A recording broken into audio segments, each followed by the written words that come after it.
যারা রমজানের শেষ দশকে মক্কা শরীফে থেকেছেন তারা শেখ আব্দুর রহমান সুদাইসের কুনুত পেয়েছেন। যারা পেয়েছেন অথবা কেউ টিভিতে ভিডিওতে দেখেছেন, শেখ আব্দুর রহমান সুদাইস 27-এর আলোচনায় 45 মিনিট থেকে 1 ঘন্টা দোয়ায় কুনুত পড়ে। আল্লাহুম্মা হদিনা ফিমান হাদাইত ওয়া আফিনা ফিমান আফাইত ওয়া তাওয়াল্লানা ফিমান তাওয়াল্লাইত ওয়া বারিক লানা ফিমা আতাইত ওয়া কিনা ওয়াসরিফ আন্না বিরহমাতিকা শাররা মা কাদাইত ফাইন্নাকা তাকদি বিল হাক্কি ওয়া লা ইয়াকদা আলাইক।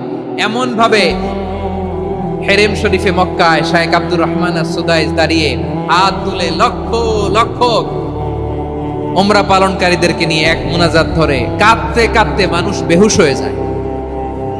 দোয়ার কথা শুনে গায়ের লোম খাড়া হয়ে যায়, হৃদয় বিগলিত হয়ে যায়, চোখ দিয়ে দার করে পানি নামতে থাকে। 27-এর রাতে মক্কায় শেখ আব্দুর রহমান সুদাইসের দোয়ায় কুনুত যদি শোনেন, অনুগত হয়ে আল্লাহর কাছে চাওয়াকে বলে কুনুত। আল্লাহ বলেন আল কানিতিনা ওয়াল কানিতাতি, অনুগত বান্দাদেরকে আমি পছন্দ করি। এরপরে আল্লাহ তাআলা বলেন আল কানিতিনা ওয়াল কানিতাত, অনুগত নারী ও পুরুষ, অনুগত obedient to Allah, they present their highest loyalty to Allah, যারা আল্লাহর সামনে নিজেদের আনুগত্যের সর্বোচ্চ নমুনা পেশ করে, যারা আল্লাহর সামনে অনুগত হয়ে অটল থাকে, আল্লাহর আনুগত্যে নিজেকে যারা পেশ করে তাদেরকে বলে কানিতিন কানিতাত, অনুগত বান্দা এবং বান্দি, অনুগত পুরুষ এবং নারী। ওয়াল কানিতিন ওয়াল কানিতাত, অনুগত বান্দা বান্দীদেরকে আল্লাহ বড় ভালোবাসেন। আল্লাহ বলেন হাফিজু আলাস সালাওয়াতি ওয়াস সালাতিল ওয়াসতা ওয়া কুমু লিল্লাহি কানিতিন, তোমরা নামাজগুলোকে যত্নের সাথে আদায় করো, বিশেষ করে মধ্যম নামাজ, আসরের নামাজ। আর আমি আল্লাহর সামনে যখন দাঁড়াবা, আমি আল্লাহর সামনে যখন দাঁড়াবা অনুগত হয়ে দাঁড়াবা। আল্লাহর সামনে নামাজে যখন দাঁড়াবো অনুগত হয়ে দাঁড়াবো। অনুগত, আনুগত্যের সর্বোচ্চ টুকুন আমরা আল্লাহর সামনে পেশ করব। কেমন করে নিজের আনুগত্য প্রকাশ করতে হয় প্রিয় ভাইয়ের, আসুন বিষ্ণু ঈসা ইসলামের জীবনী থেকে দেখি। আল্লাহর হাবিব রাহমাতাল লিল আলামিন কেমন করে তিনি আল্লাহর সামনে আনুগত্য পেশ করতেন।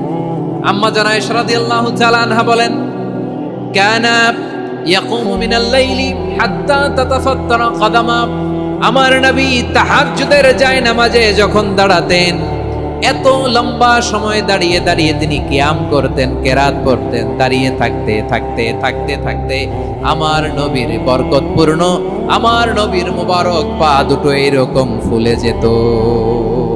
আমার নবীর পা গুলো ফুলে যেত দাঁড়িয়ে থাকতে থাকতে, বিষ্ণু ঈসা ইসলামের পা ফুলে যেত।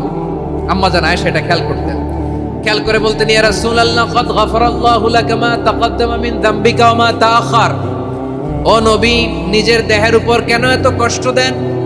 কেন রাত জেগে এরকম তাহাজ্জুদের জায়নামাজে দাঁড়িয়ে থাকতে থাকতে পা দুটো আপনার ফুলে যায়? কেন কষ্ট করেন? আল্লাহ কি বলে নাই, ও নবী আপনার আগের গুনাহ মাফ, পরের গুনাহ মাফ?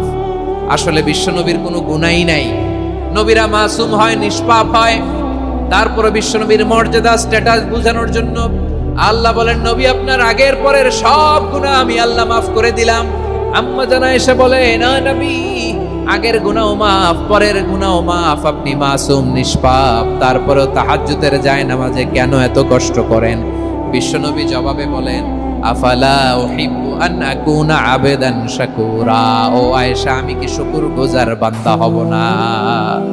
আমি কি শুকরগুজার হব না? আল্লাহ আমার সব মাফ করে দিয়েছে, ঠিক আছে, আমার গুনাহ নাই, ঠিক আছে, কিন্তু আল্লাহর নাজ নেয়ামত ছাড়া তো এক মুহূর্ত আমার পক্ষে বেঁচে থাকা সম্ভব না। সে আল্লাহর নেয়ামতের শুকরিয়া হিসাবে আমার কি শুকরগুজার হওয়া উচিত না? আফালা উহিব্বু আন আকুনা আবদান শাকুরা, আমি কি শুকরগুজার